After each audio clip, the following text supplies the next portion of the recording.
Hi, everyone. My name is Daisy Singh. I'm Dean of Libraries. Welcome to the Salon. It's good to see so many of you here and online.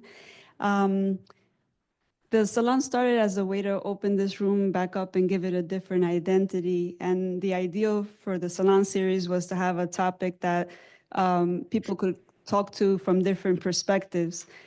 This one's dear to my heart because there's some friends, colleagues definitely, and some friends here on the panel.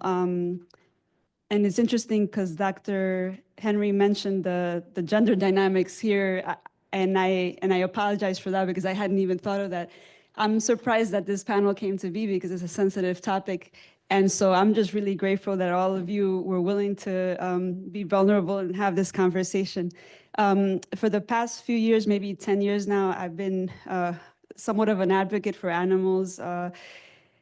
And a few years back, during that time, as I was reflecting on how I treat animals, I was invited to become a non-scientist member on an institutional animal care and use committee at my previous institution. And as a librarian, I figured, oh, I'll get here. Basically, what the committee does is they vet whether the experiments done on animals are being done humanely. And so there's like a Bible at the time this was like 7 years ago or something. And I thought it was great to be participating, but I couldn't stay my full run there because it was really difficult to be signing off on so many hundreds of mice, for example, dying essentially after the experiment. And so that was difficult. But I have to say that the people there, it's easy to villainize people, especially in this day and age when we have so much polarity, I guess. And so I remember thinking all these people, these scientists who are doing the experiments or who are in the committee with me, they're being logical and they're going by the rules. And maybe it doesn't make sense that rats aren't considered animals within this venue of experimentation. For example, one of those things that I didn't know until I started on that committee. But all that to say that when I tried to use my librarian skills to see if there were alternative ways to do the experimentations, I didn't get so much of a reception. And so I always wanted to have a forum where everyone would come around. In that moment, there was animal experimentation, but this conversation is much more broad about just how we treat non-human animals in general. And I just wanted a forum where people could just come and reason together, even if they're coming from very different perspectives on this topic of mutual interest. So I'm very grateful to the Fogler staff, media services, Joey Collard, Rosie Sieber for all their efforts here, and to each and every one of you who've come from far, who are far and are joining us through Zoom. And some of you who are friends for a long time. And I'm going to pass the mic over to our facilitator, Michael Lang, I've had many deep and profound conversations that made me think a lot. So I thought he was the ideal person for this event. So thank you, Michael, and thank you, everyone. I'll pass over the mic. Or actually, you don't need a mic. Yeah. Yeah, good. Okay. It's okay, Justice? Okay. Thank you to Dean of Libraries and friend Daisy Singh for inviting me to moderate this discussion. And I do want to open just with I want to say that my effort here is dedicated to the memory of Kenneth Morrison, who received a PhD in history at this university long before I arrived, but had a brilliant career studying the history of Wabanaki people at UCLA and Arizona State University. And it's from his work that I learned in a deep sense that I had never really learned before what, in his phrase, the significance of the non-human person. And I want to just open with just a very quick comment. And then I think we'll just take it in line and people are going to just introduce themselves briefly and then just make their claim, make their statement. And then we're going to immediately open to questions and I will intervene as necessary, but potentially as not at all if there is sufficient conversation. And I'm sure I'll have lots to say for each, but I need not say it. So let me just say a few things to get started. This month, the World Wildlife Federation released its annual report, and it claimed that in the last 50 years, global wildlife populations have shrunk by an average of nearly 75%. And in Latin America, this figure is closer to 95%. And the United Nations recently estimated that nearly 1 million biological species on the planet are in danger of extinction. Now, these very large abstract numbers easily lend themselves to practical concerns. It's easy to hear these numbers and say things like, this mass die-off or these mass die-offs are impacting fisheries and other food chains. Worse still, that mortality models that come out of these studies anticipate entire ecosystem collapse. And of course, we also lose the scientific understanding of the natural world and the benefits that can be derived to human beings from such science that is lost when these species and these animals are lost. But the numbers in themselves do not yield any moral implication of this destruction. What I mean to say is this is a practical significance, which I take very seriously, but I'm raising here the question of a moral implication of this destruction. And to my mind, we must or should perhaps ask, what is being destroyed? What are non-human animals? How might we respect them? And this, in turn, leads back to the practical concern, for such respect would impact not only the animals themselves, but the human beings who would bring this respect to their relationship to animals. Please introduce yourself and make a claim. My name is Clarissa Henry. I'm a professor in biology and I don't really have a claim. But I think I am here because I do biomedical research using the zebrafish as a model organism. I also have dogs. I love dogs. I have a rescue cat who goes outside and then he kills things because we can't keep him inside because he meows too much. So it's hard, right? I have solar panels and heat pumps to try to reduce our footprint. And I think I'm, like probably all of us, a pretty interesting mix of contrary ideologies, I guess. Sorry, what's your first name? Clarissa. Clarissa, thank you. Good evening. I'm Bill Crane. I'm a retired professor at the City College where Daisy is a librarian and of psychology. I also am in 2008, my wife Ellen and I started Safe Haven Farm Sanctuary, which gives a lifelong home to farm animals rescued from slaughter and abandonment.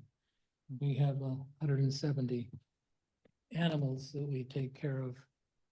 And when I started that, we started it. My wife sort of wanted a farm sanctuary. People ask, how did we get interested? Our hearts, as we got older, just started going out to animals and we learned about their plight. And she was interested in the sanctuaries. And I thought, well, I don't know if I have the patience to take care of animals, but I was interested in learning about them because I could maybe teach a course on animal behavior at the college, create a course. So I did. And I wouldn't be just talking out of books, but learn something about animals, even though they're not in the wild, they're still, they turned out to be more wild than one would think, the farm animals. I've also been an activist. I've been involved in, for example, currently I'm back involved trying to stop the New Jersey bear hunt, but New Jersey has now reinstated its black bear hunt, and I see that you're all black bear fans.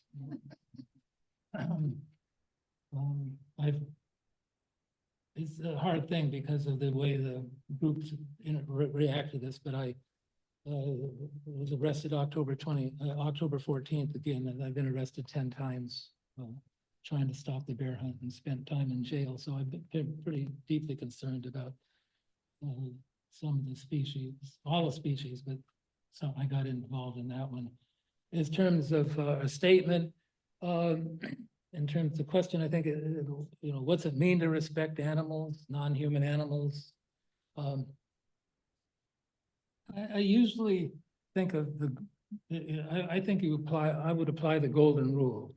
To respect animals, I would say, if what we're doing to them, if we want them done, what we want done to ourselves.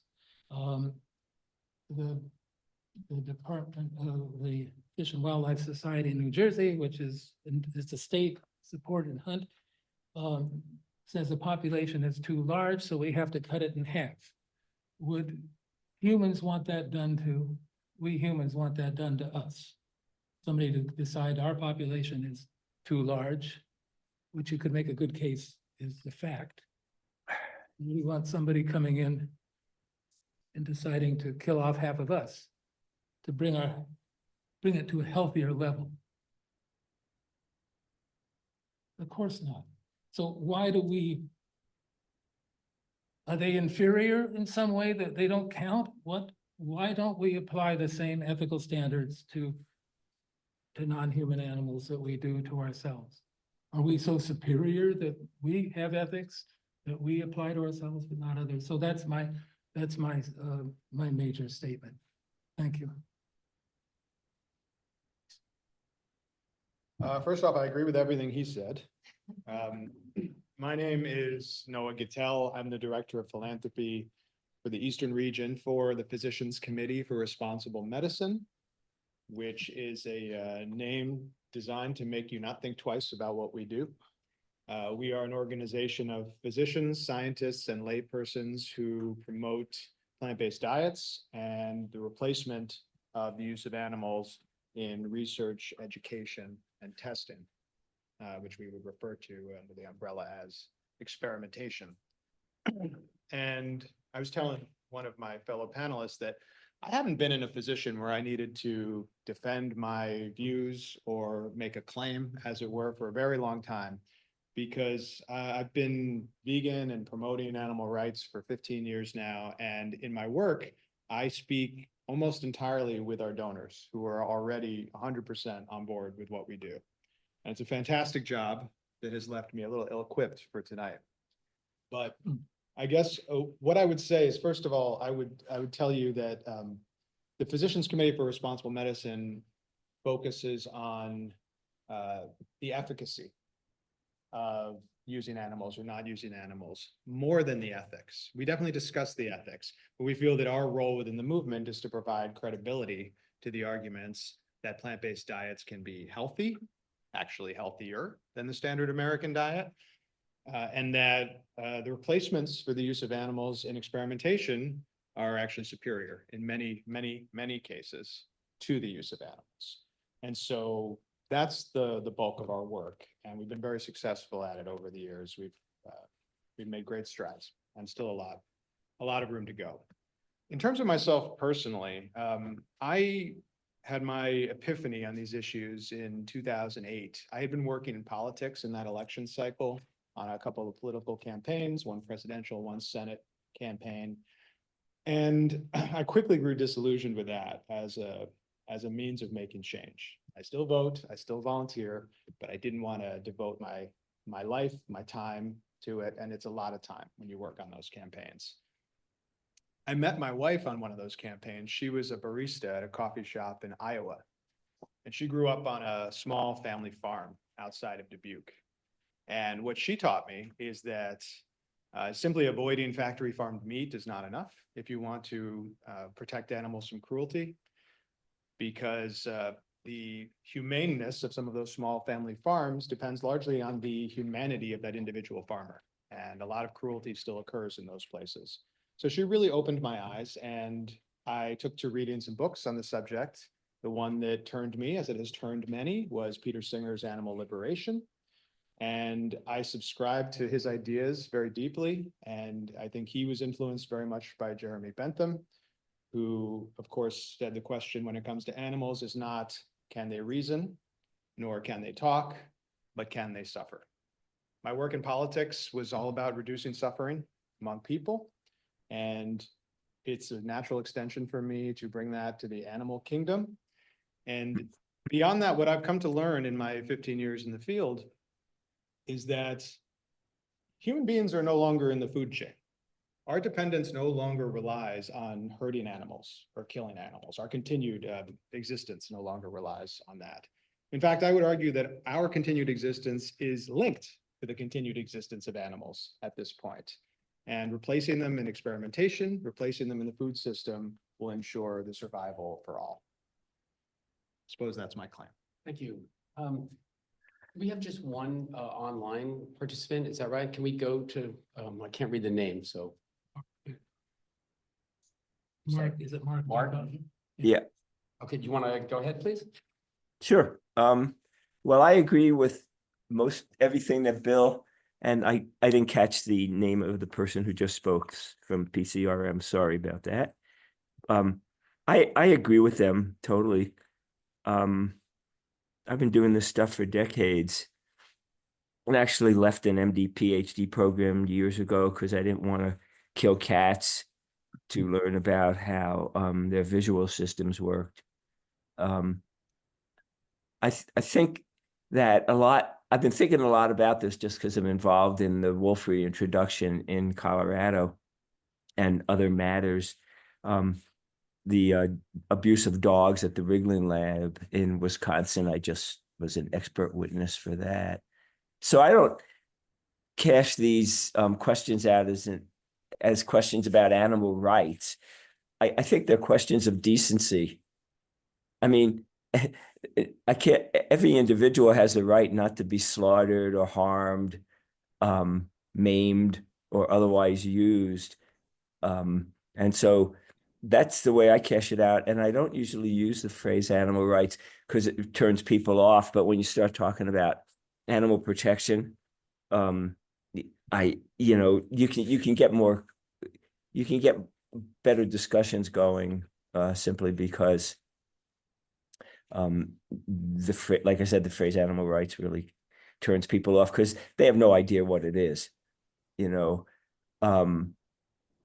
My reading of the literature, and I've really done quite a bit, is that non-animal alternatives in research work well. I've been vegan for decades. I'm healthy and doing well. But I agree with the person who spoke last that, the whole One Health movement is providing compelling evidence that our fate, if you will, is tied into non-human animals, or the well-being of non-human animals.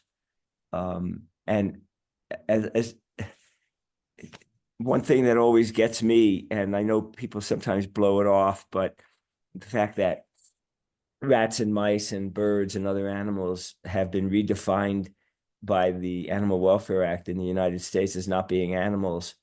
And I just think that's the dumbest thing I've ever done. It's done in the name of profit, and it's done so people can continue their careers by torturing animals. I've sat in on some committee meetings. I wasn't allowed to be on the IACUC committee here because this is some years ago, that I was going to ask difficult questions. So when you look at the standards for what's allowed in research, I mean, you can still drop mice into blenders. You can still do horrific things. And I don't see any need for it. So that's where, and I'm a field worker. And a lot of the same arguments apply in the field. I mean, the methods people use can harm animals. I'm a real advocate of the ever-growing field of compassionate conservation, which stresses that the life of every single individual matters.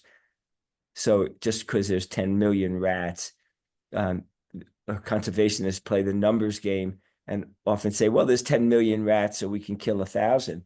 If there were 10 million of me and somebody said, well, we need to kill you, I'd say, well, I prefer not. But these are really important questions. And the reason compassionate conservation is so important is because it focuses on the life of every single individual, sentient or not, because they have inherent or intrinsic value. So we really need a paradigm shift to move away from using non-human animals as if they're disposable objects And the words we use are very important. So animals are who or whom, not that or which or it. And I think that that's really important. And I do agree with what Jeremy Bentham said, that cognition and intellectual skills play no role in this at all. There's no evidence at all that smarter humans or smarter, so-called smarter members of a species suffer less than less intelligent ones. So that's where I come from. Thank you. I'm Eric Blumberg. I am the chair of the Department of Wildlife, Fisheries, and Conservation Biology here at UMaine. In my professional role, I do research that involves working with animals. We produce some of the statistics that inform the information on the biodiversity crisis and the plight of wildlife populations worldwide that were cited earlier. Some of that research does involve working with individual animals, capturing those animals, putting tracking devices on them, things like that, all under the supervision of the Institutional Animal Care and Use Committee that Daisy mentioned earlier. On the personal side, I hope you're ready for a fundamentally different set of opinions, because I'm a hunter. I'm a lifelong hunter. I grew up, and that was how I bonded with my family. That's how I related to many of my friends and my community.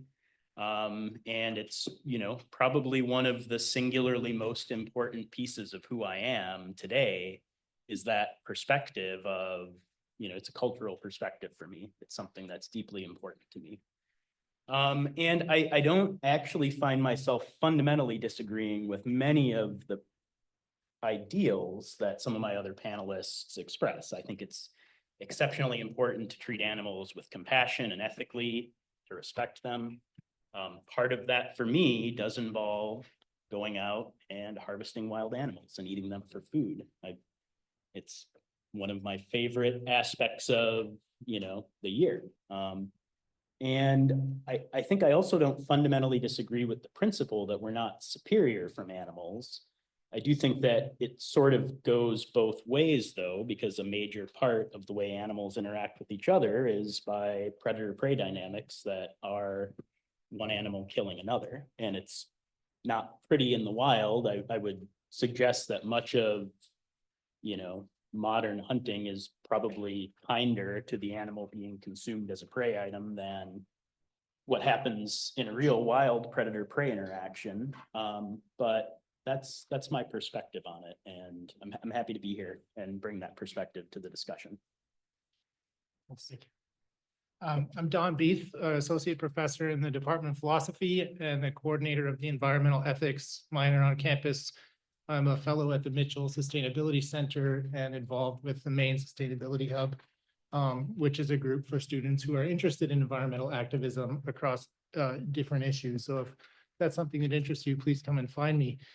I'm a philosopher, so I could make claims, but I'm going to ask annoying questions.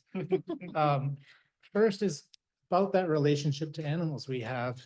The first chapter in my book, The Birth of Sense, I explored this question of how we know animals. So I don't know animals the way I could know you or Eric, but I live with a 3-year-old lab retriever named Luna, and we know each other. What does that mean? Luna was a rescue dog from Arkansas. I know at least that she was in 2 homes before. I can't ask her what those homes were like, but I can explore through the way I relate to her and make some kind of educated guesses about what they were like. And I think one of those homes was probably difficult, and the other, they probably spoiled her. And I can't undo all those habits, but there's some way through my habits, through my body, I relate to animals because I'm an animal. So I'm interested in that question of the animal within us and how we relate to it from our so-called human perspectives. Secondly, I guess I'm interested in this related question of how we relate to animals historically.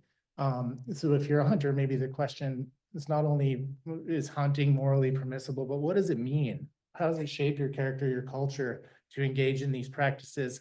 How do different cultures make or not make the human animal distinction? And how has, this is the second question of 6 questions in one, but how has our relation to animals ethically changed. So it seems like at some point in history, we didn't need an IRB. This world of animal husbandry, we maybe had a more symbiotic relationship to animals on a much smaller scale. But in a world of industrial research and factory farming, the issue of the animal as a separate category becomes something that's ethically important. So is animal ethics something we've always been doing? I guess, yes, but as a acute and professional question, that's something I think that's kind of a byproduct of our industrial ways of living and knowing. And I guess that brings me to the final question, which is to kind of challenge the premise of the discussion and ask why human versus non-human. It's a huge distinction to group all animals into one category. So what does it mean to ask the question from the standpoint of this species, this particular animal, this ecosystem? It seems like a question that's way too big to answer in general. And when we really talk about it, we're talking about more specific things. And I'm interested in learning from my co-panelists about that, but also, kind of getting at that sense of like, what do we mean when we're talking about the animal? Hey, everybody. My name is Jake Davis. I'm a staff attorney for an organization called the Non-Human Rights Project. And we are an animal advocacy law firm, but I think my colleagues would appreciate it if I qualified that as we are a civil rights law firm. We seek rights for a select group of species of non-human animals. And we seek rights because we believe they provide more fundamental protections for these non-human animal interests than welfare initiatives do. And perhaps we'll get into the rights welfare divide later in the conversation. But last week, I was arguing in front of the Colorado Supreme Court on behalf of 5 elephants who are imprisoned at the Cheyenne Mountain Zoo in Colorado Springs.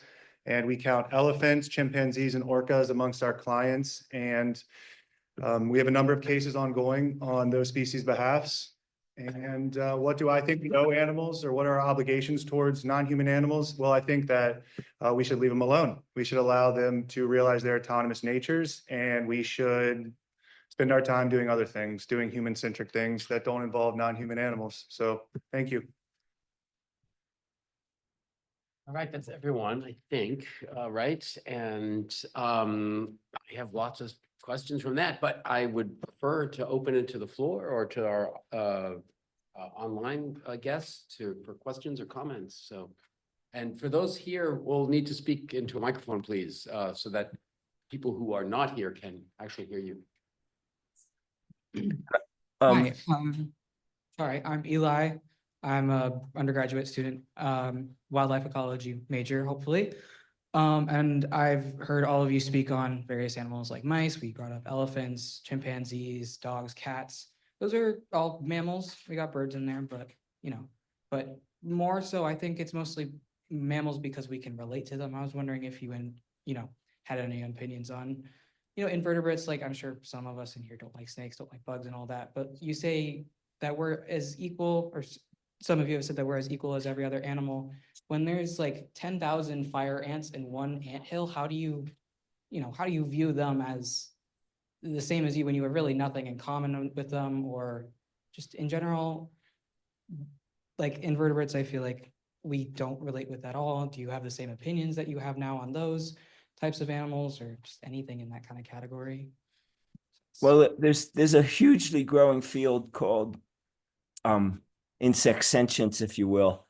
There's some remarkable work being done there. So your point that you're making is really good about identifying with how identity with say members of a given species are really important. But I mean, there's just this is kind of what I do for a living. I just put out the 2nd edition of a book called The Emotional Lives of Animals, and the field of insect sentience has grown remarkably over the last 2 decades. In the UK, lobsters and other animals are protected by animal protection laws. So you're asking questions, and they're really important questions about where do we draw lines. And I just don't think we should. I mean, I really mean that. I mean, just because we can't identify with fishes, it's been known for ages that fish respond to sedatives in the same way that humans do, for example. And fish experts have written a lot about the cognitive and emotional lives of animals. And maybe it's not so coincidental, but I live in Boulder and I couldn't make it to the NHRP hearing at the university, but I spent the afternoon with one of the attorneys. And so the examples that I'm going to use are really gory, but I think we need to face the facts of what's going on there. So with these dogs in the Riglin lab, they get a condition called cherry eye. And some of the people working in this lab just cut the eye out of a completely conscious dog. And they bark a lot because they're being tortured in this facility where there are 3,000 dogs and only a handful of people to take care of them. So when they bark, they just pull out their vocal cords unanesthetized with the pliers. So to me, that comes back to the question of decency. Would you do that to your dog? And I think a lot of people want to avoid the really hard questions. But I've been a field biologist for decades. I've done field work on coyotes for years in Jackson, Wyoming. And I studied penguins in Antarctica, birds in the Front Range of Colorado. And in terms of conservation, we don't have a lot of great successes. I mean, we build up successes, but we really don't have a heck of a lot. And conservation, as it's traditionally practiced, is a pretty bloody field. So that's my take. So I'm really kind of evolved into, but have been there for a real long time, to try to be non-speciesist and to also begin to take a hands-off view. And the other thing that I think is really critical for the people here and elsewhere, of course, who don't do this kind of work, is it takes a long time to undo harms that have been built up over a long time. And so in my eyes, a lot of what we do now just adds new harms. They may be of a new variety, if you will, but we're still harming the other animals. And I just want to chime in quickly with the legal perspective, because Mark mentioned the case that we tried last week. And one of the questions the justices continued to ask me, even when provided with an answer, was, where do we draw the line? Yep. As far as the law is concerned, the answer was, well, you draw it wherever you please because you are the judges. And each case in the nature of this type of requested relief is different. So we brought a case on behalf of elephants. We wanted the court to recognize their right to liberty, but the court was concerned that if they did so, every other species of non-human animal might receive the same type of right, which would, in their words, kind of destabilize society. Now, I don't subscribe to that notion. And I think your question is best served for philosophers and ethicists and moralists and other type of esteemed professionals and not lawyers. But for the immediate purpose of how maybe the law would function with regard to that question, it's a case-by-case assessment. What do we know about elephants? We make a decision. What do we know about ants? Then we make a decision, so on and so forth. I think it's a hugely important question, Eli, because this is why this cruelty, systemic cruelty, is allowed to go on. There is research done on dogs for sure, but there's a heck of a lot more research done on mice and rats. And the reason for that is because we don't register their pain to the same degree that we register a dog's pain. We don't sympathize as much with a mouse or a rat than we do dogs. When we do an action alert for a campaign involving dogs, you should see the attention that it gets. When there's anything happening to a dog, the media attention is incredible. We barely even bother doing campaigns involving mice and rats. Number one, because it's rare that we actually know what's happening to a mouse or a rat, because they don't have to report what's happening to a mouse or a rat, but also because we just know that people would not get up in arms about it in the same way they would about a dog or a cat or a horse or a rabbit.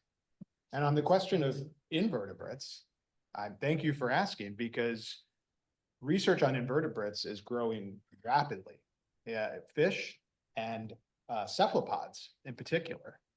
And we may think that cephalopods or we may think that fish are hard to sympathize with, but anybody who saw that effective and hugely manipulative documentary, my octopus teacher that came out a couple of years ago, I think it won an Academy Award, would certainly find that hard to believe. I mean, octopus are incredibly intelligent, incredibly sensitive, and they are increasingly being used in experimentation because of that, because they are so smart. Chimpanzees aren't being used anymore. They've replaced them with cephalopods.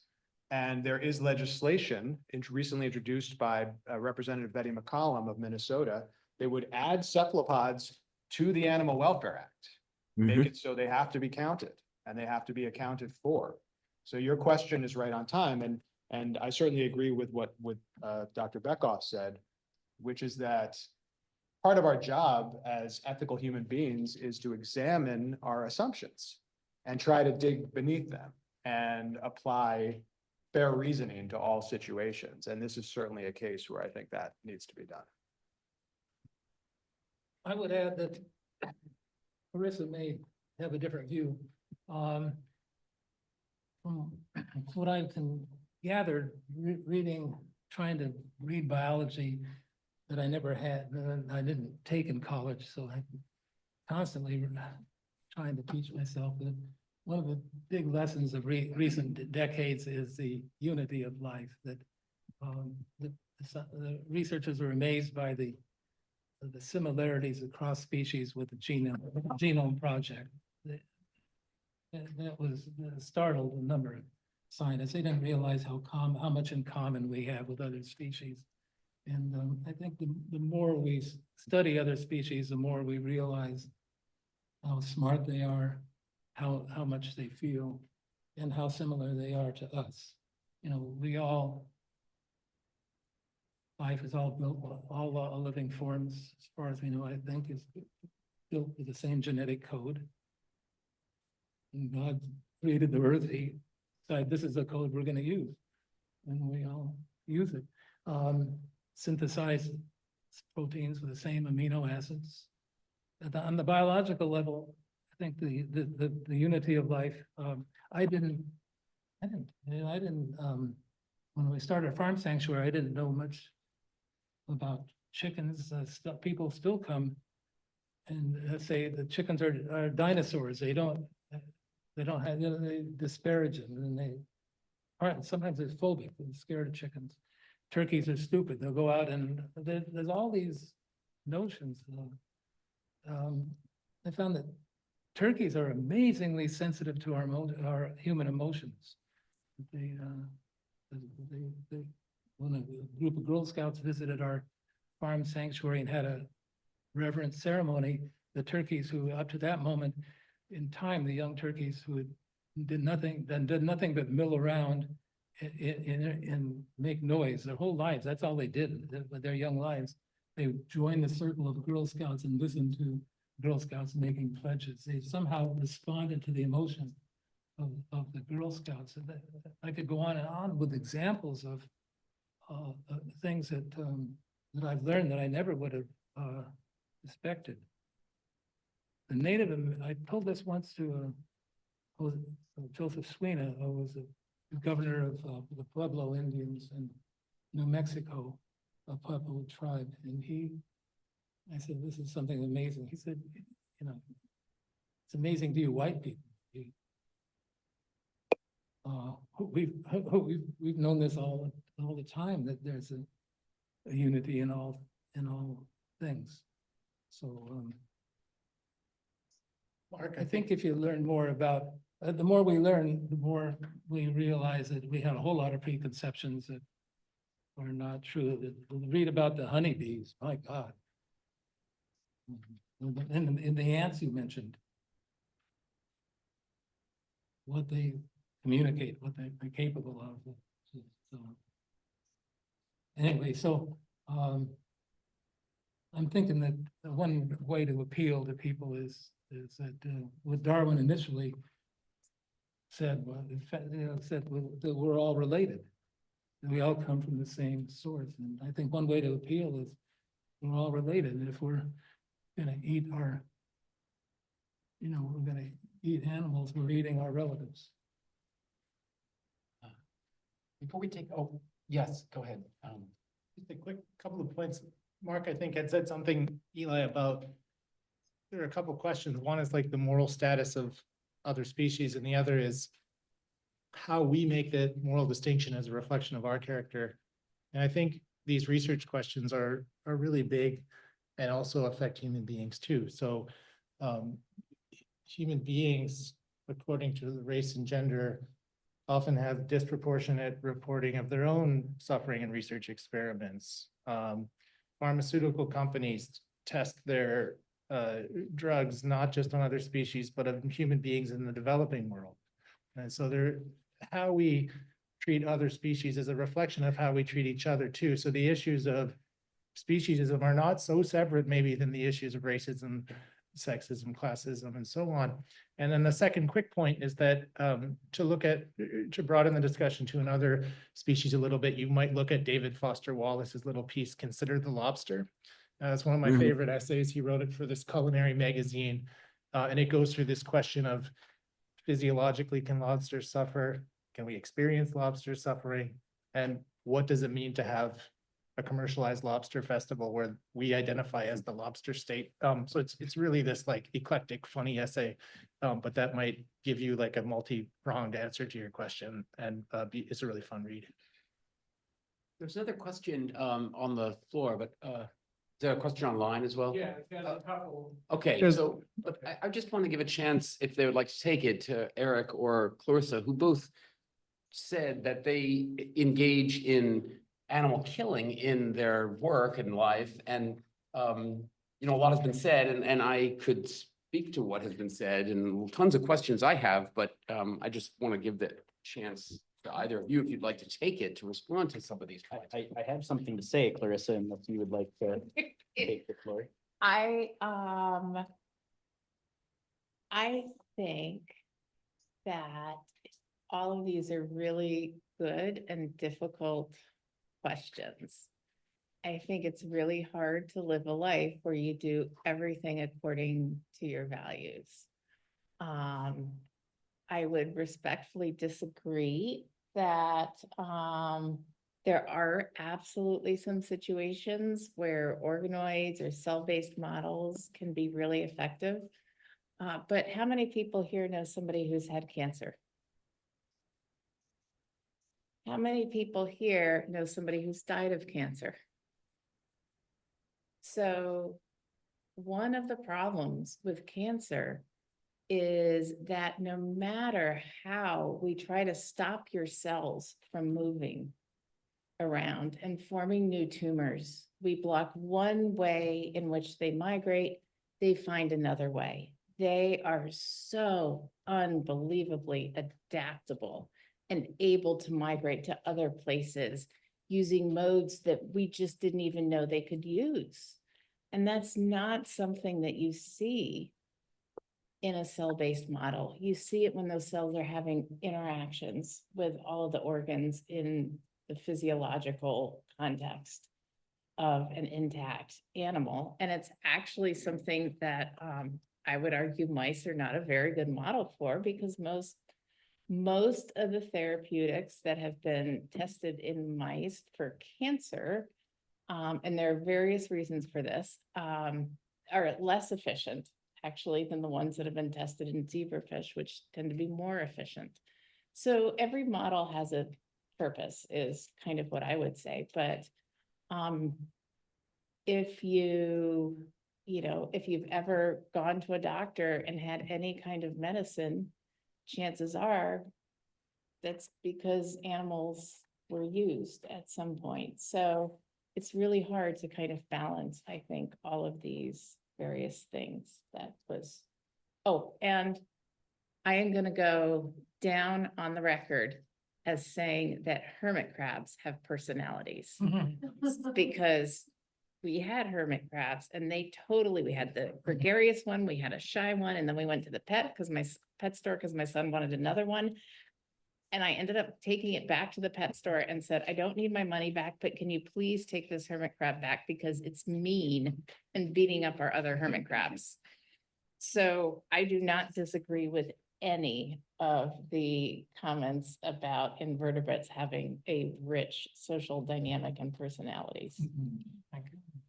Well, spiders too. So, It's Eric, good. if you'd like to comment, and then maybe we'll take the question from the floor and a couple online questions after Eric, and then just pull together a few questions which the panel could then speak to as they choose.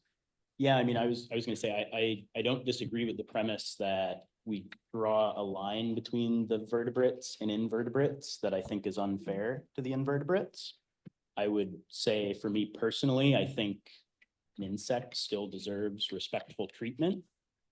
What my view of what that means might differ than my other panelists. And to give an example that I hope doesn't put anybody off, I've mice in my house.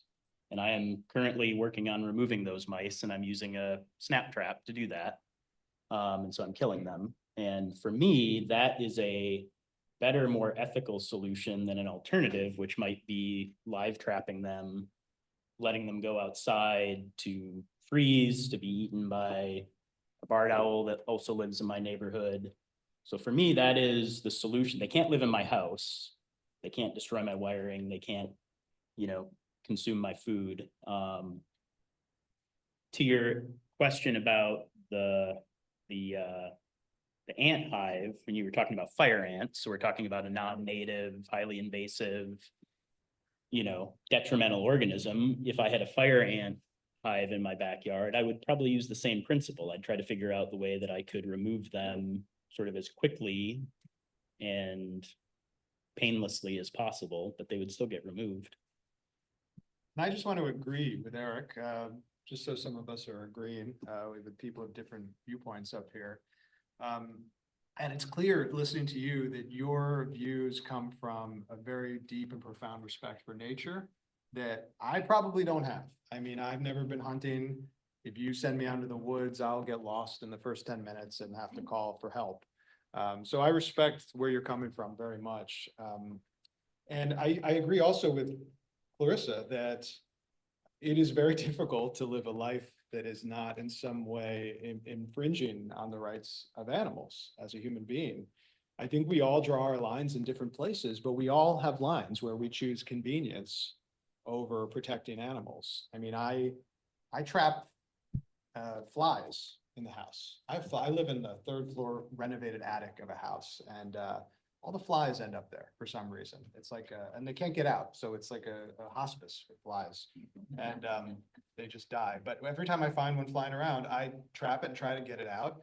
And sometimes I injure them in the trapping process.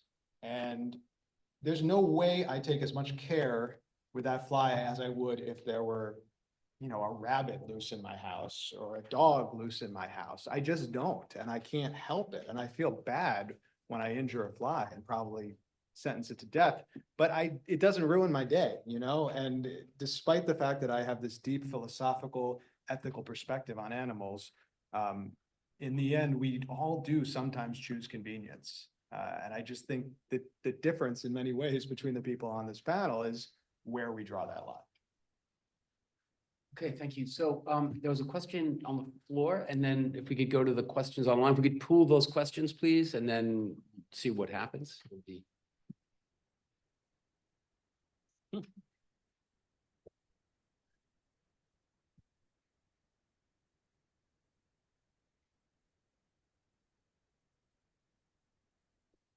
Hi, my name is Charlie, and I was asking, do you think zoos can be maintained with respect to non-human animals, both as sites of rehabilitation and as public entertainment? No. Oh, should I? Well, we're just going to collect a couple questions, so and then but we can come back to this important Sure. one. It's a great question. Yes. We'll take a couple from online. We'll come back to you in a moment. Yeah, go ahead. People online have been patient. What are your thoughts on how animals have been brought into the culture wars, political affiliations with vegan versus carnivore, pet eating accusations, childless cat ladies and pets as substitute children, etc.? And is there another one from online, or is that the? They're very different. Well, nobody wants to touch that one. Well, Okay. the politicians disparage each other. Notice how often they call the other person who is a scoundrel, an animal. It's part of the culture's attitude. Well, as I mentioned before, the superiority of, we're animals too, but we somehow think we're different and superior. And We can just- call it just one more question from the Okay, floor, and then okay. we'll just give everyone a chance. Okay, to I thought respond. you wanted an No, no, answer. yeah, just one more question from the floor, please, and then we'll answer this and then come back to the two questions online. My directive was to incorporate as much participation as possible, so we'll appreciate your, expertise, but we do want to hear. So yeah, there was a question on the floor, please. Sorry, I thought. Hi, I'm Elizabeth Payne. I'm a lecturer in English and an animal lover, I guess. I actually have three things. One is to do with research. We've caused climate change. There are winter ticks. They're killing off the baby moose. We catch the moose, we put radio collars on them to see how many of them die. Why can't we give them tick medicine? Number two, I get ticks on me all the time and I put them in the fire or flush them down the toilet, and I do feel bad about it, but that's what I need to do. And then finally, in response to Clarissa and about cancer, I think we don't have the right to use animals, but we have the need. And that's all. All right, thank you. Yeah, so the panel, please. Would anybody mind if I tackled the moose question real quick? Because it's like right in my wheelhouse. For the record, I'm an ornithologist. I don't work on large mammals, but so the interesting thing about the moose and winter tick dynamic is that is a native natural process that the current outbreaks probably have more to do with there being high densities of moose, maybe perhaps more so than would have been, and there's a whole backstory to that we don't have to get into. The question though on the medicating the moose really just happens to be like an issue of scale. When you think about the numbers of moose that biologists are sampling for their studies, it is such a small fraction of the overall moose population that any sort of effort to, put, I give my dog flea and tick medication that keeps them off her, it might help that one individual, but it would not influence the population one way or the other. Catching moose is extraordinarily difficult to apply something like that. The question of the ticks that you're experiencing on yourself, though, that actually does tie into the climate change angle, because those ticks in the time I've lived in Maine, which has just been a decade, we've watched the range expansion of dog ticks and black-legged ticks to the Orono area. And whether you want to consider them as being native, which they are in regions south, or non-native to this particular place, I think for me anyhow plays into that distinction. Just a quick follow-up on that point. I worked with a really talented wildlife ecology student and EES student who, as part of their honors thesis, questioned this language of invasive species. If the range shift is happening because of anthropogenic climate change, they're not really the invaders. They're being pushed around by factors outside of their control and very much in ours. So just to think there, even how we talk about the tick moving here is already kind of loaded with assumptions about what's bad and what's good. And that I thought that shift to the range shifting model kind of brought our accountability for that into play a little more. Yep. There is a whole subdiscipline of conservation biology focused on assisted climate migrations for species to move them into more favorable climate niches proactively, which I think comes back to we draw a line somewhere comment about how some species we want to assist in their movements, and some species, no, those are invasive because we're not interested in them. I can take on the zoo question quickly since I was suing the zoo last week. So we know that animals suffer in captivity, especially animals in zoo captivity. Now, dogs, cats, domesticated species that are in our immediate families and control are separate and apart from that comment. But if you go to a zoo and you see any animal rocking, swaying, or bobbing, they're not dancing because they're celebrating their life. They're engaging in what's called stereotypical behavior, and that's the physical manifestation of brain damage. just about all zoo animals experience stereotypical behavior, and it's a result of how sterile and impoverished their environments are. Your question about, do we need zoos for rehabilitation? No, we don't need to relegate entire species, or excuse me, we don't need to relegate dozens upon dozens of species to captivity in order to rehabilitate other species. We could do that in specialized labs. You know, zoo captivity is inhumane, it's unjust, and a judge in one of our cases said in an opinion she wrote about 1.5 years ago now, that every day we continue this practice, we as a human society are diminished. We're talking about animals who have evolved to move great distances over varied terrain and engage with smells and landscapes that are entirely foreign to where they are in their place at a zoo. And what do we get out of animals being in zoos? Well, we get a passing look, and we're not even experiencing that animal for what it's supposed to be. We're experiencing that animal as an artifact. We're not experiencing its true self. And so I would argue that zoos really don't have a place in our society, because everything that they provide, we can get elsewhere, whether it be entertainment, amusement, or rehabilitation.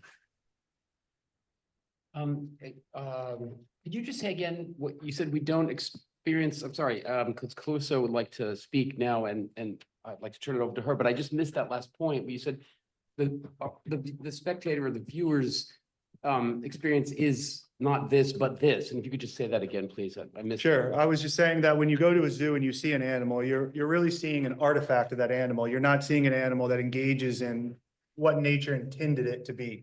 Okay, thank you. Yeah. Clarissa.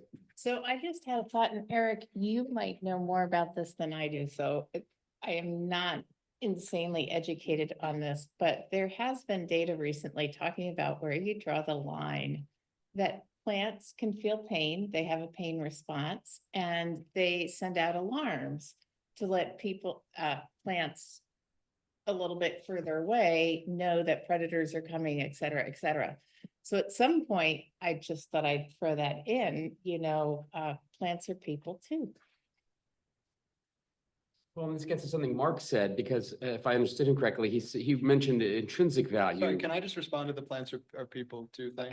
In a moment, I just want to connect Clarissa's point back, and in contrast to Mark, who said that there was an intrinsic value, whether the being was sentient or not. And so that's just a counterpoint to what Clarissa is saying. Yeah, please go ahead. The Jeremy Bentham quote that I opened with is not necessarily about pain, it's about suffering, which I think is a distinction that's worth noting.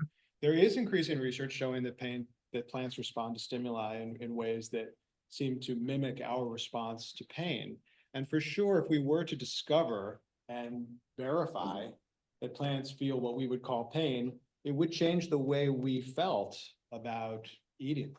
The argument is often used to, and I'm not saying this is what Clarissa is doing here, but it's often used to draw moral equivalence between being a plant-based person or an omnivorous person, saying eating animals and eating plants have the same moral value.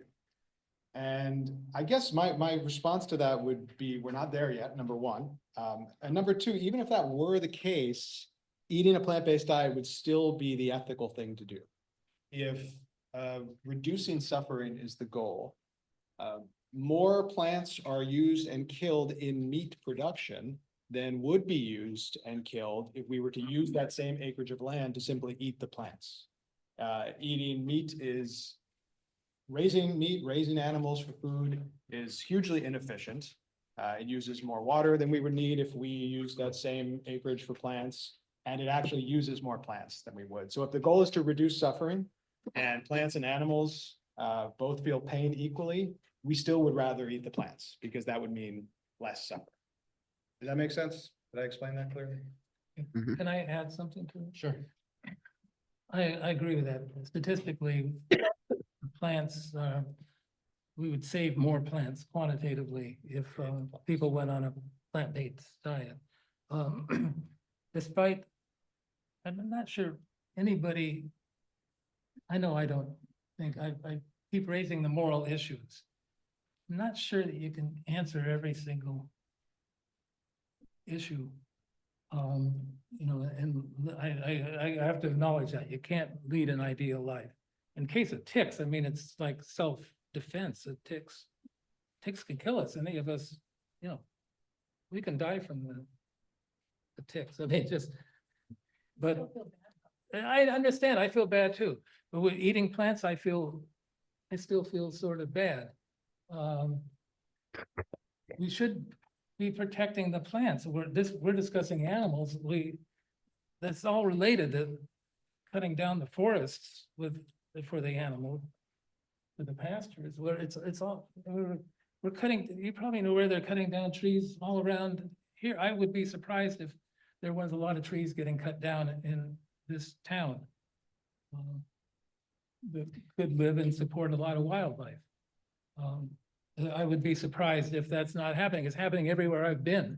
It's happening in my town.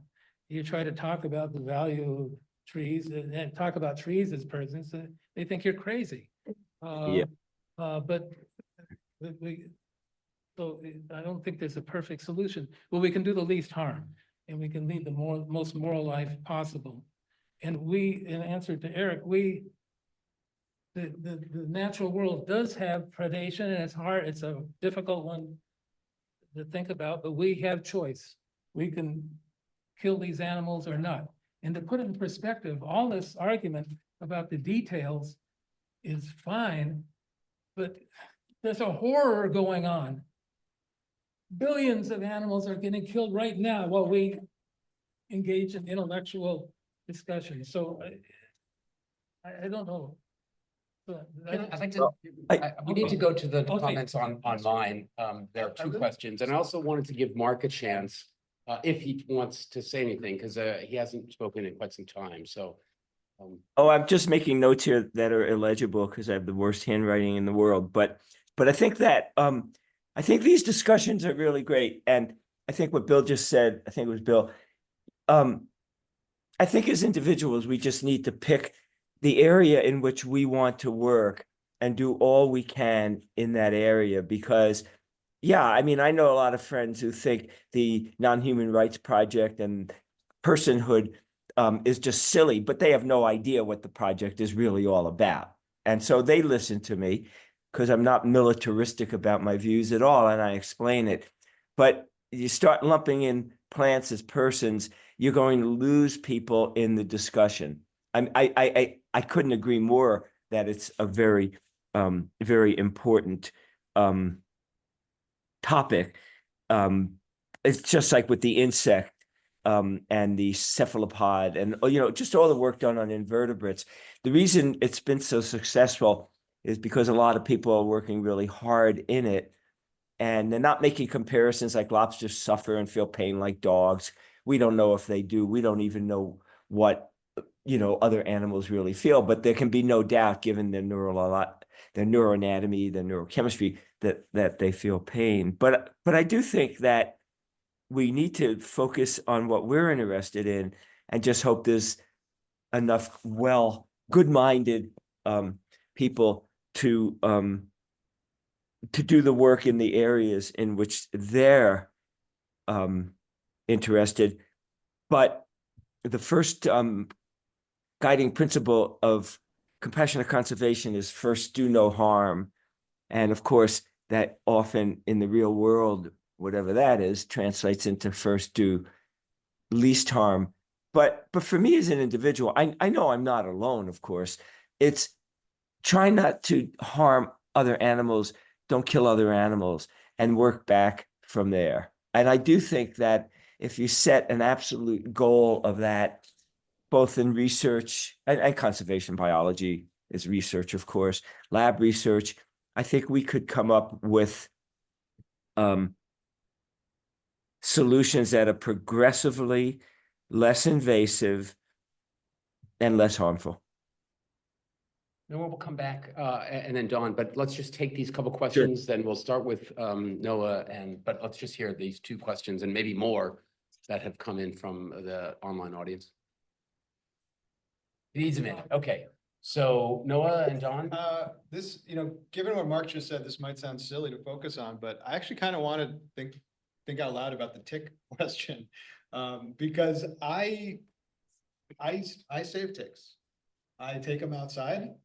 I put them as far away from my house as I can within reason.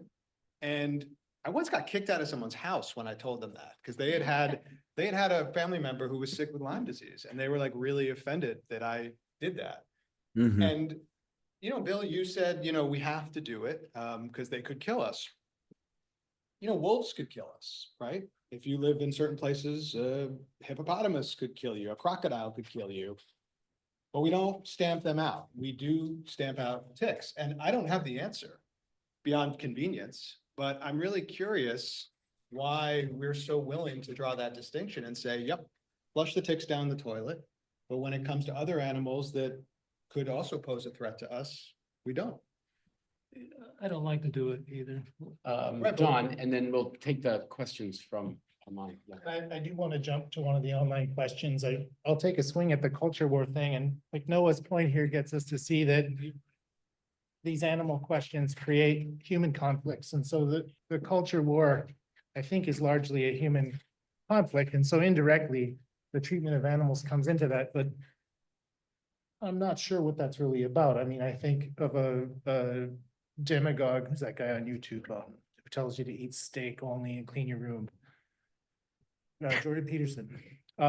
So I think I never thought I would reference that, but I think his goal is not so much to talk about animals, but to silence the other side, to own the libs. And I think that phenomenon of silencing is interesting because the animal's being silenced there too. And so the animal's inability to speak is often been grounds to lower its moral standing, to say, because the animal can't use reason, it can't tell me a moral objection to why I'm going to eat it, that has less moral standing than me. But there's another argument to be made there that says, on the contrary, it deserves more moral consideration because it can't speak for itself. So the animal is unlike, you know, anyone who watches the JP video, the animal can't comment back. So we're in this position where we have to speak for the powerless animal. My friends had this beautiful Siberian Husky, Dr. Who developed brain cancer. And they thought, like, in a discussion with a veterinarian, should we get chemotherapy for this dog? You know, there's a utilitarian question. Maybe the money could be spent on a human being. But the reason why they came down on the side of no, they're not going to get chemotherapy for the dog, is because we can't tell him why he's getting chemotherapy. He won't understand. He'll suffer. And suffering there is not just the pain, it's that pain is going to be meaningless. Like, the dog's not going to know why you're doing this to it. Whereas if you do it to a family member, you can kind of take them through it with the idea that this is for the sake of something else. You can explain it to them on the basis of language. So it's an indirect answer to the culture wars point. But I think that issue of silencing is really important in thinking about what moral standing do we have for any of these creatures, including some human ones who can't speak for themselves? Is it less? Or maybe we have a more moral obligation. Yeah, I'm gonna say a related point there that, I mean, that the culture war issue about meat consumption is itself a metonymy for, I think Noah used the phrase systematic cruelty. So the question of meat eating, as I see it in the culture wars, is whether or not systematic cruelty is the basis for social order or not. And that's a bigger question than animals, although I think I agree with probably everyone on this panel that sees that animals are the site where this is so partially contested. But it's a bigger question. It serves for another issue of the culture war, and that is those who really seize the social order best served through systematic cruelty. Okay, we have, yes, go ahead, John. Would you agree that capitalist market processes drive the ethical boundaries we set for how animals are treated? If so, how do you believe we can establish genuine respect for animals within a system that often places profit over ethical considerations? One more time?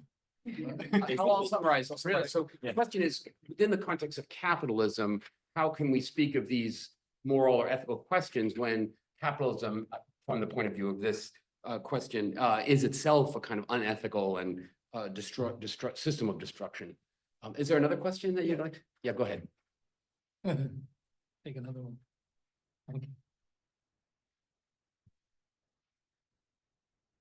From a research methodology perspective, what do you think are the best ways to research and understand the mechanisms of animal behavior with minimal harm to the research animals themselves? Is there a level of distress you think is unavoidable?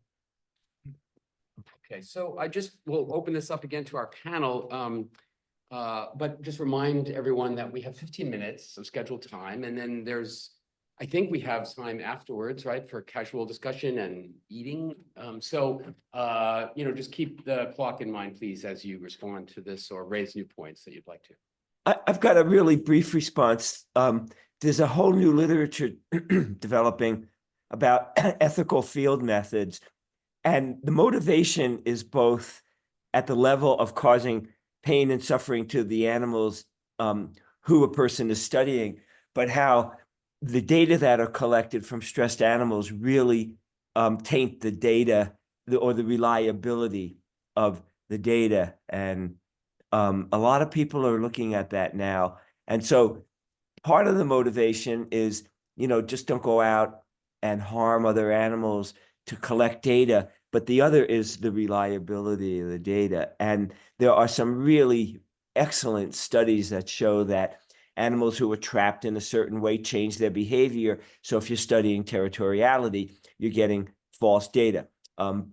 Putting tags on the wings of birds, this has been known for decades, actually can change the breeding behavior of zebra finches because they respond to colors. So I just wanted to say that a lot of this research that goes on might not be directly harmful to the well-being of the animals, but it's directly harmful in collecting data that are then going to be used to either to understand the behavior, say, of individuals of a given species, or in conservation programs. And if anybody wants to know, I can send you some really good data, but there's a woman in Australia, Gazella Kaplan. She's actually analyzed this for avian studies. And once again, the motivation isn't necessarily an animal protection one. It's just to show how the data are tainted. If I may, to sort of bounce off of that, I think the research methods, there's always trade-offs that you make and decisions in terms of using the methods that I do agree should ultimately provide you unbiased data on the phenomenon you're measuring. And in this particular case, I can think of two particular things that are important to behavioral ecology that often necessitate what we might term more invasive methods. So physically capturing or marking an animal. One being is that we increasingly realize that animals are individuals and they vary in their behaviors. And to understand that, you have to be able to monitor the individual through time. And sometimes we can do that totally non-invasively. Think of humpback whales with their unique fluke patterns on their tails. You can get that information photographically, but sometimes you can't. Sometimes animals are not visually uniquely identifiable, and some level of invasive sampling might be necessary. And the second one falls more in the realm of what I do. I'm not a behavioral ecologist, but the importance of understanding how behaviors translate into the health of the animal population, its ability to sustain itself through reproduction and through survival. And much of the data that we need to estimate those metrics, and they ultimately relate to, is the population stable? Is it declining? What would the most effective conservation interventions be? Does require individual level data. Yeah, and along that lines, you're raising such important points. But we just published a paper about the importance of personality and sentience in conservation protocols. It's in the journal Animal Sentience. But I always use this as just a funny anecdote. I studied Adelie penguins in Antarctica some years ago. And believe me, after a week or two of watching the penguins, they don't all look alike. and no, but really seriously, because they don't look alike and they have very unique personalities. And independently among the research team, each night we would just talk about a particular individual. And there was a huge consensus that Joe was different from Harry and Mary was different from Kathy. Anyway, you're making some really good points there. Thank you. Do you care to speak to the minimizing harm concern or question that was raised in research? Well, I Iacook, and that is something that everybody on Iacook takes really seriously. So we try to reduce the numbers, reduce harm. I can't remember my 3 Rs right now. Reduction, replacement, and something else. Um, Yeah, so I think the committee certainly tries to do that. And I think at least all of the individual researchers I know also try to do that and try to be respectful and careful. And do you think that that turns into a kind of personal relationship? Because sometimes I wonder about these institutional forms of ethical behavior that they, in a certain way, allow for, I know nothing about your work, but, allow for abuses to continue because there's a kind of ethical seal of approval on these things. And, and seal of approval granted by institutional. And it seems like what would be different is if that ethical institutional seal of approval comes with something about one's personal relationship. And do you see that at all in your own work or in others? So I don't know that I can answer your question, but I can say that all of our Iacook protocols are publicly accessible.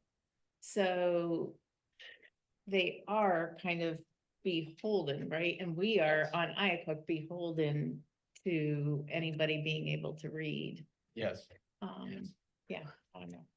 I think there's probably some truth to the notion that we get to the field of study that we do because of our personal perspectives on what does or does not constitute ethical behavior. I think that's totally true.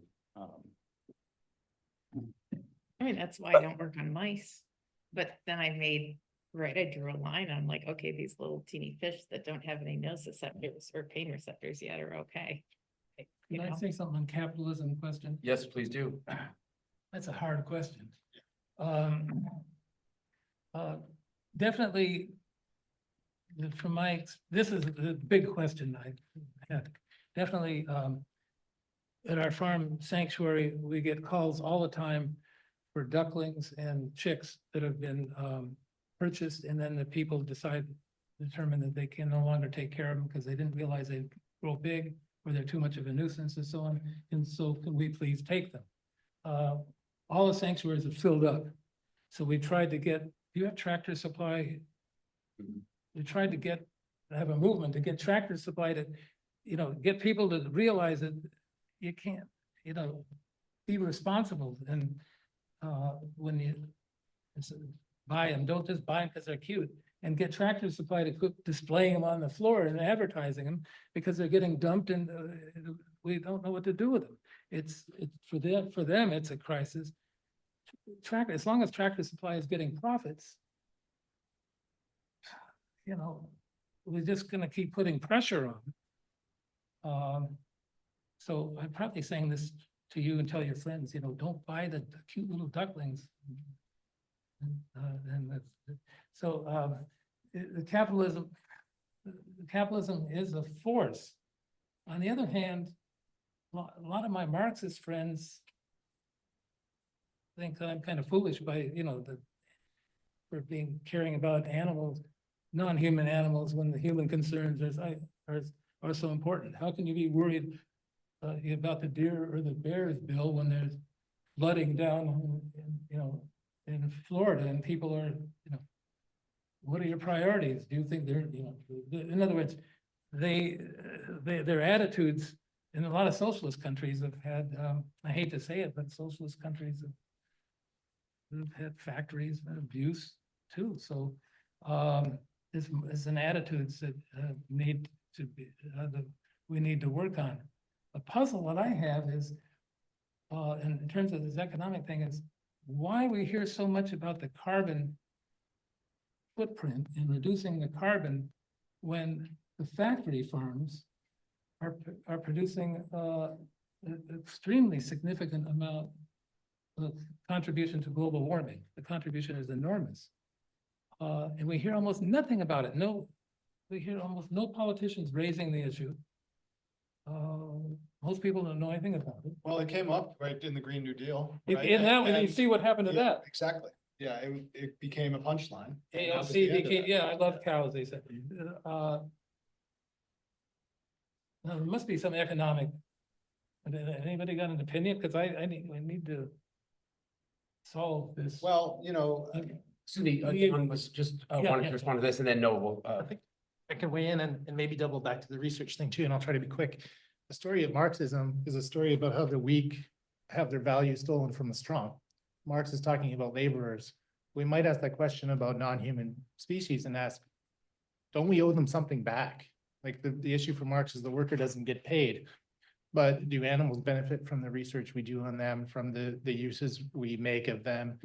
And one research approach I'm very interested in is biomimicry, because it's not just using nature as a model for engineering and scientific innovation. But if you look at Janine Benias's book, there's this whole ethical comportment there in the research to say nature, organisms, ecosystems are also our mentor. Like we learn something from them too. So it's not just like this question of human superiority, but also we evolve from animals, we learn from them, they feed us, we extract tons of value from them without repaying that.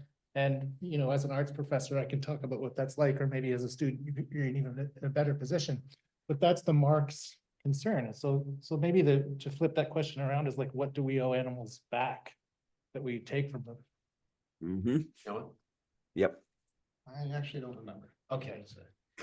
I can add to that point. I mean, it just seems that what is in common, you know, to that point about capitalism, I mean, it shares in common an instrumental view of the world and reality. And that 8-year-old boys tick through toxic trash in the Congo, so, you know, mountains of toxic trash to die at an early age so that computer parts can be recycled for Western consumers seems to me not unrelated to the relationship to animals. So yeah, that's what I want to say about that. So we have 2 or 3 minutes, maybe for those who would like to just a final comment. Oh, yeah, go ahead.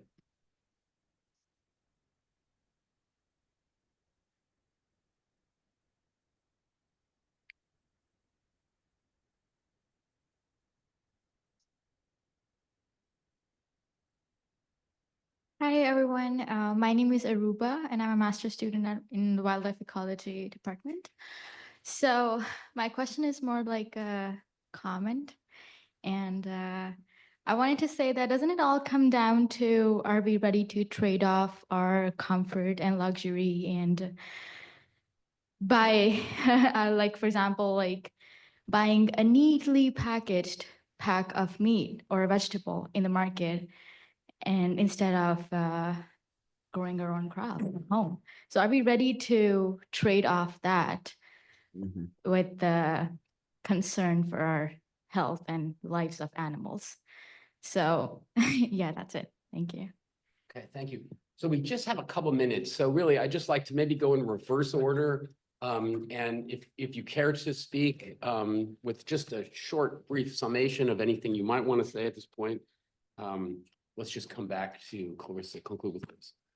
Yeah, I just wanted to thank Daisy and I wanted to thank the panelists up here. I thought it was an interesting conversation, and obviously thanks to all of you for attending and providing us with questions. I think we're all going to walk away from this having learned something, whether that is someone else's differing perspective or something we might be able to employ in our own work. So thanks to everybody. And I'd just like to echo the thanks to Daisy and the panelists, and say that I'd love to hear more about how you argue in court for the moral standing of animals, because I'm really curious. Happy to share.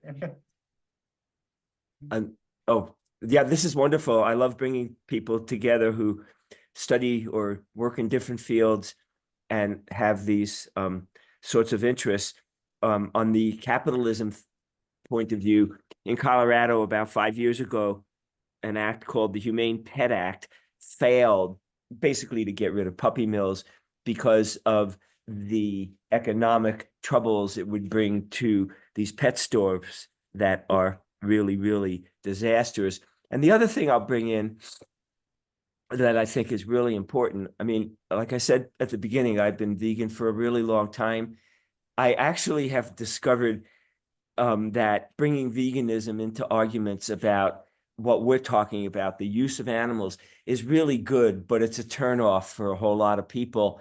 And it gets back to what is going on with the elephant case at the Cheyenne Mountain Zoo here. they play this game where they go, well, it's elephants and tomorrow it'll be antelope and the next day it'll be mice. And who knows, it might even be ticks. So I just, from a practical on the ground point of view, I think that those are cautionary tales, if you will. Thank you. All right. Yeah, I guess I'll just echo that. I appreciate being able to have a respectful discussion about it and coming in as somebody with a fundamentally different perspective and feeling welcome to have that perspective. And I hope everybody just takes away that it's okay to draw your own line on this topic, to think about it deeply and carefully, and, you know, to make sure at the end of the day, you're able to sleep well at night with the decisions you make.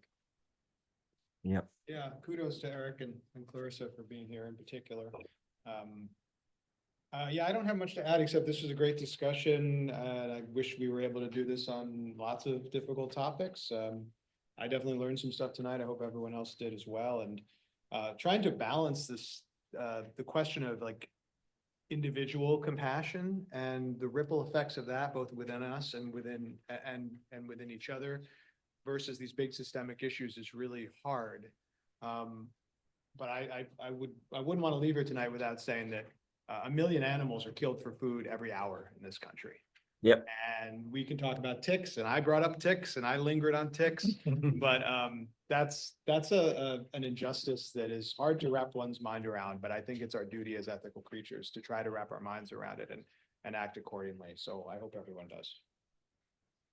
I thought it, thanks to everybody for the stimulating discussion, very thoughtful. Thanks for moderating it, and Daisy for bringing it up. And those of you who are students, the guy who's up there, if you want to, he started the movement of ethical ethology, which studying, he didn't say too much about methods of research, but studying animals in the wild, and the importance of studying them in their natural environment, which the ethologists promote. Mark Beckhoff is, pick up his, his books. I'd like to say pick up my books, but you pick up his Thanks, books. Bill. Yeah, but Mark's, he's led a leader in the recognition of non-human animals as having emotions. That's the guy we've been hearing from. So it's been a great panel. Thanks. Thank you. I just will echo the thank you, and I'm really impressed with the students who came out. Yes, Mhm. good questions. Well, we got to get to the students, and that's what I love hearing from students, undergrads and grad students who say, well, we want to study what you've studied or in the general field of conservation biology, but we don't want to do what others did in the past. And it's just great. And they're very serious and highly motivated to, if you will, make it more, quote, ethical. I know that that's a word that can be defined in many different ways, but I think they're moving away from, if you will, anthropogenic speciesism, where we run the show. And part of it is motivated by ethics and animal protection and animal well-being. The other part is motivated by the reliability of the data. And that's that. I was going to say this before, and my sister went to Harvard Med School. She did research. She stopped. And in all honesty, one of the reasons was she realized that what they were doing really had little effect on the ground. I'm not saying that other research might not, but it really led to a real vision on her part. So, yeah, this is great. Thank you for having me. So to conclude, I just want to come back to my dedication to Ken Morrison, whose phrase non-human person was a decentering of the human. And we've heard about, the relationship of speciesism to sexism and other isms, and that the importance of, wherever one finds oneself in this context, to, as best as possible, decenter one's own ego and position to open up to the other. And there's a ton more to say about all of this. I thank everyone. Thank Daisy and the library again, and your staff. And there's food over there. I'm very anxious to go eat it. So I hope some people will stick around and chat further. And thank you all again. Great.